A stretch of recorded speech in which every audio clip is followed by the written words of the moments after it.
പടിയിറങ്ങിപ്പോകുമ്പോൾ പണിതന്നു പോകുന്നത് പുതിയ കഥയൊന്നുമല്ല. എന്നാലും ഇത് വല്ലാത്തൊരു പണിയായിപ്പോയി. കണ്ണത്താ ദൂരത്ത് നീണ്ടുകിടക്കുന്ന പാടം നികത്താൻ അനുമതിയും നൽകി ഞാനൊന്നും അറിയില്ലേ രാമനാരായണ എന്നും ഉരുവിട്ട് മുഖ്യനും കൂട്ടരും ഇറങ്ങിപ്പോകാനുള്ള പരിപാടിയായിരുന്നു. സംഗതി ലീക്കായപ്പോൾ പ്രസിഡന്റ് സടകുടഞ്ഞ് എഴുന്നേറ്റു. പ്രതിപക്ഷത്തിനാണെങ്കിൽ ഇത്രയേറെ സന്തോഷം കിട്ടിയ ഒരു വിഷയം വേറെയില്ല.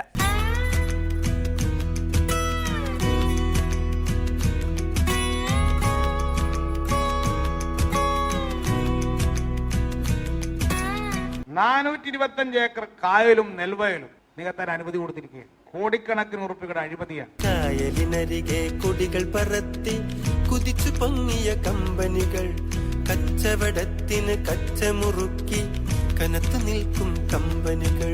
നിലവിലുള്ള നിയമത്തിന് വിരുദ്ധമായി തണ്ണീർത്തട സംരക്ഷണ നിയമം, നെൽവയൽ സംരക്ഷണ നിയമം ഇതിനെയൊക്കെ അട്ടിമറിച്ച് ആണ് 425 ഏക്കർ നികത്താൻ മെനഞ്ഞാന്ന് അനുമതി കൊടുത്തത്. കായലിനരികെ ഈ കായലിനരികെ തക്കാളി കൃഷി സ്ഥലം സംരക്ഷിക്കണമെന്ന് ഇന്ന് അതാണ് നികത്താൻ അനുമതി കൊടുത്തിരിക്കുന്നത്.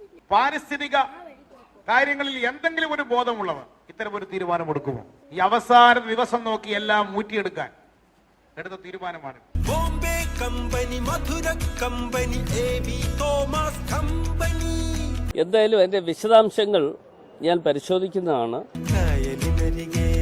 വാർത്തകൾ വന്നു എന്ന് എനിക്കറിയാൻ കഴിഞ്ഞിട്ടുണ്ട്.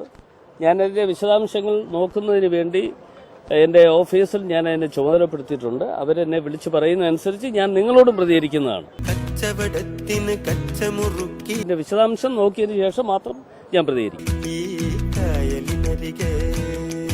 ഇൻ പ്രിൻസിപ്പിൾ ആ പ്രോജക്റ്റിന് അനുമതി കൊടുത്തത് ഇടതുപക്ഷ ഗവൺമെന്റ് കാലത്ത്. അതിനെ സംബന്ധിച്ചുള്ള ഡീറ്റെയിൽസ് ഒക്കെ പുറത്തു വരും. നെൽവയൽ സംരക്ഷണ നിയമം ഇതിനെയൊക്കെ അട്ടിമറിച്ച് ആണ് 425 ഏക്കർ നികത്താൻ മെനഞ്ഞാന്ന് അനുമതി കൊടുത്തത്. അത് ടൂറിസത്തിന്റെ ഒരു പ്രോജക്റ്റായിട്ട് കൊണ്ടുവന്ന് ഇൻ പ്രിൻസിപ്പിൾ ഈ പ്രോജക്റ്റിന് അംഗീകാരം കൊടുത്ത ഇടതുപക്ഷ ഗവൺമെന്റാണ്. നികത്താൻ മെനഞ്ഞാന്ന് അനുമതി കൊടുത്തത്. അപ്പൊ അതൊന്നും പറയുന്നില്ല. ഇപ്പൊ ഈ കാര്യത്തെ സംബന്ധിച്ചിടത്തോളം എന്ത് വേണമെന്നുള്ളത് ഞങ്ങൾ ആലോചിക്കും. കായലിനരികെ ഈ കായലിനരികെ കൊടികൾ പറത്തി കുതിച്ചു പൊങ്ങിയ കമ്പനികൾ, കച്ചവടത്തിന് കച്ചമുറുക്കി കനത്തു നിൽക്കും കമ്പനികൾ. അല്ല, അതിപ്പോ അങ്ങനെ വ്യക്തതയെക്കുറിച്ച് വിഷയം വരുന്നില്ല, അങ്ങനെ ഒരു ചോദ്യം വരുന്നില്ല. ഞാൻ തന്നെ പറഞ്ഞല്ലോ, അത്തരം കാര്യങ്ങളെക്കുറിച്ച് ഞാൻ വിശദമായി ഞാനത് പ്രതികരിക്കാം. ഞാൻ ഇതിൽ നിന്ന് പിന്നോട്ട് ഒളിച്ചോടുന്ന ഒരാളല്ല. കച്ചവടത്തിന് കച്ചമുറുക്കി നെൽവയൽ സംരക്ഷണ നിയമം ഇതിനെയൊക്കെ അട്ടിമറിച്ച് ആണ് 425 ഏക്കർ നികത്താൻ മെനഞ്ഞാന്ന് അനുമതി കൊടുത്തത്. നമുക്ക് യാതൊരു നിർബന്ധമുള്ള സംഗതിയല്ല. അതിനെ സംബന്ധിച്ചിടത്തോളം അത് പരിശോധിക്കും. എല്ലാ ആസ്പെക്റ്റും പരിശോധിച്ച് തീരുമാനമെടുക്കും. പക്ഷേ ഇടതുപക്ഷ ഗവൺമെന്റ് കാലത്തെ പ്രോജക്റ്റാണ്. നികത്താൻ മെനഞ്ഞാന്ന് അനുമതി കൊടുത്തത്. ഇടതുപക്ഷ ഗവൺമെന്റ് കാലത്തെ പ്രോജക്റ്റാണ്. നെൽവയൽ സംരക്ഷണ നിയമം ഇതിനെയൊക്കെ അട്ടിമറിച്ച് ആണ് 425 ഏക്കർ നികത്താൻ മെനഞ്ഞാന്ന് അനുമതി കൊടുത്തത്. കായലിനരികെ KPCC പ്രസിഡന്റ് എന്നെ വിളിച്ചിരുന്നു. ഈ കാര്യം അദ്ദേഹമാണ് സത്യത്തിൽ ഈ കാര്യം ആദ്യം എന്റെ ശ്രദ്ധയിൽ കൊണ്ടുവരുന്നത് അദ്ദേഹമാണ്. ഞാൻ മറ്റു ചില പരിപാടിയിലായിരുന്നു എന്നുള്ളതുകൊണ്ട് എനിക്ക് വാർത്തകൾ കാണാൻ കഴിഞ്ഞിട്ടില്ല. ഏതായാലും എന്റെ വിശദാംശം ഞാൻ പരിശോധിക്കാൻ വേണ്ട ഏർപ്പാടുകൾ ചെയ്തിട്ടുണ്ട്. കച്ചവടത്തിന് കച്ചമുറുക്കി കനത്തു നിൽക്കും കമ്പനികൾ. LDF ഗവൺമെന്റ് കാലത്ത് അന്ന് കൊണ്ടുവന്ന സ്കീമാണ്. അവരാണത് മുന്നോട്ട് നീക്കിയത്. പക്ഷേ അന്ന് വളരെ ശക്തമായിട്ടുള്ള പ്രതിഷേധം ഉയർന്നു വന്നതിനെ തുടർന്നാണ് പിന്നീട് അവരത് മുന്നോട്ട് കൊണ്ടുപോകാത്ത ഒരു സാഹചര്യമുണ്ടായത്. അപ്പോൾ അന്നത്തെ ആ എതിർപ്പ് ഇപ്പോഴും നിലനിൽക്കുന്നുണ്ട്. LDF സർക്കാരിൻ്റെ കാലത്ത് വളരെ ശക്തമായ എതിർപ്പ് വന്നിരുന്നു. അന്നത്തെ ഭരണമുന്നണിയിൽ കൃഷിമന്ത്രി തന്നെ ഇതിനെതിരെ ശക്തമായി അദ്ദേഹം പ്രതികരിച്ചിരുന്നു. അദ്ദേഹത്തിൻ്റെ വളരെ ശക്തമായ നിലപാടായിരുന്നു. അന്നത്തെ മുഖ്യമന്ത്രി തന്നെ അവസാനം അതിനോട് യോജിച്ചു.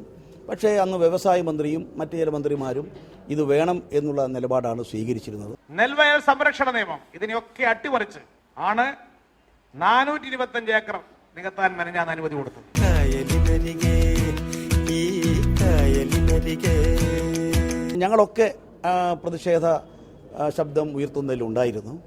ആ പ്രതിഷേധത്തെ തുടർന്നാണ് അന്നത്തെ ഗവൺമെന്റ് അത് മുന്നോട്ട് കൊണ്ടുപോകാൻ തയ്യാറാകാതിരുന്നത്.